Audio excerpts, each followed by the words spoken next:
দুইটা ভয়ঙ্কর পাপের কথা বলে দেই।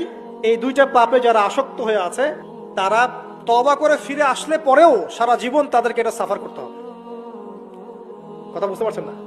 তওবা করে ফিরে এসেছেন মনে করেন, তারপরেও আপনাকে সারা জীবন এই পাপের ফলটা ভোগ করতে হবে।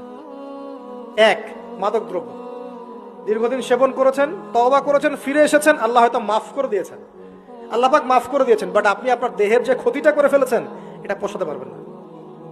এক নাম্বার। দুই, তখন আপনি যদি বিয়ে করেন আপনি স্ত্রীকে সন্তুষ্ট করতে পারবেন না। হ্যাঁ।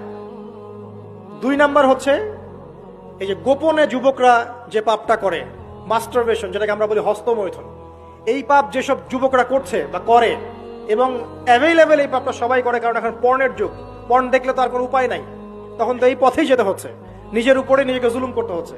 যারা হস্তমৈথুন অভ্যস্ত হয়ে গেছে এরা যদি তওবা করে ফিরেও আসে, শরীরের যে ক্ষতিটা হয়েছে এটা পূরণ হবে না কখনো।